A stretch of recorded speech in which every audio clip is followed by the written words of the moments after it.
That's a problem. It's your criminal history. 96. That's one of the most I've done this for a long time. Thousands of cases. You are one of the most prolific criminals that have set foot in this room.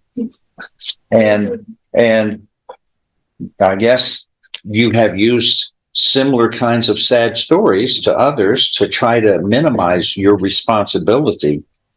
But this is nothing to be proud of, and it's not anything that this court can really sympathize with you. People come in here, everyone comes in here. Maybe one or two out of the thousands have been more prolific in their criminal actions, quantity of crimes more than you.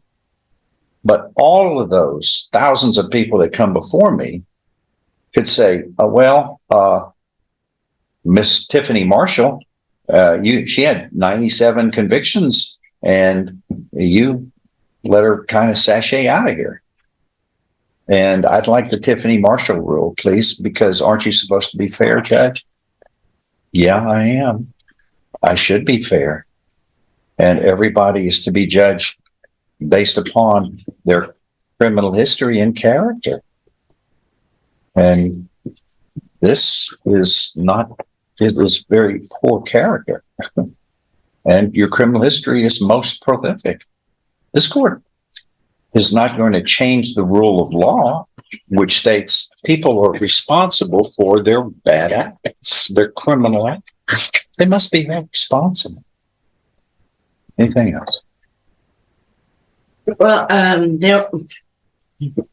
don't know that all of the theft by check citations were convictions. I know that she said she handled most of her things by paying her checks off. But the other thing is, I would ask the court that if the court is not willing to allow her to be on probation, and even though she got a year, the last time she had a state jail felony, we would ask that you consider something on the low end, 6 months, or even a 1244, even in light of her other problems that we would have to, as the taxpayers, have to deal with because she's so ill. So I would ask the court, if you're going to send her to jail, that you consider something on the low end. Anything else? If not, on that argument, truly, then people who are seriously ill have carte blanche to do pretty much anything they want, and everyone has some form of situation health-wise that they're dealing with. Even the most healthy people are not perfect. I so find you guilty. I'm following this agreement. You are hereby sentenced to confinement in the state jail for a term of 15 months. You will be given credit for all time that you have served in accordance with this. Your lifestyle, see, Ms. Marshall, you have a lifestyle that you feel shocked that committing crimes should hold you accountable. You have 96 infractions of law, 96, and you are committing these crimes with special tools for getting away with attempting to commit your theft. You have specially made tools that are used in the commission of your crime. You can't, a judge cannot be lenient with you. You cost everybody. You are a one-person crime wave.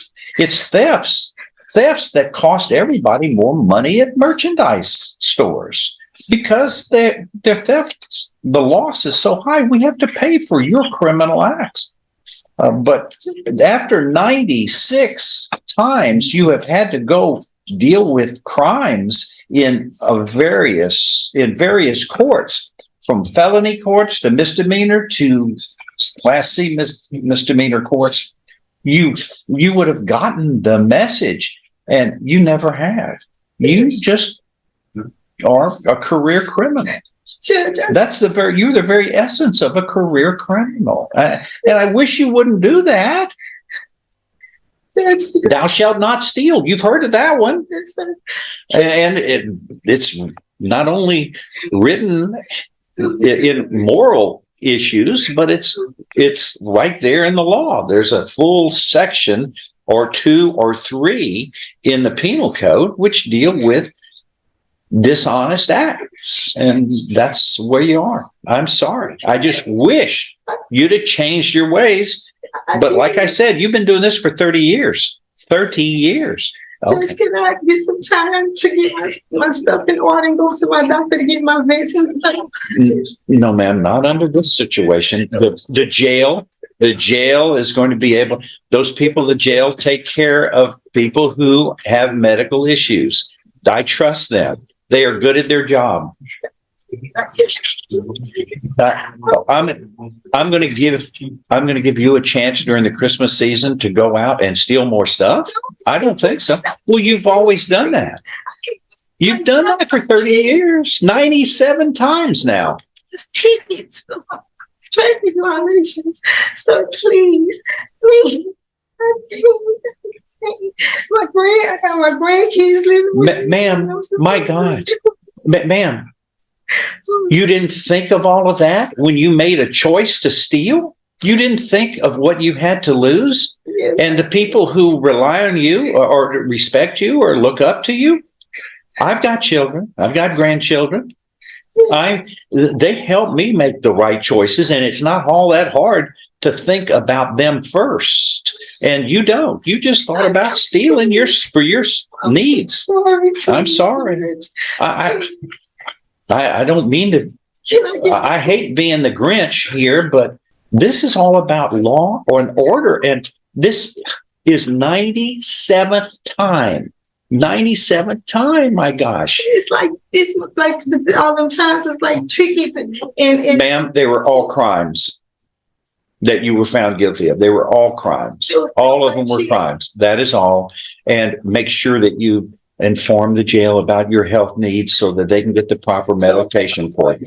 Comment your opinion, like the video, and subscribe for more real courtroom moments.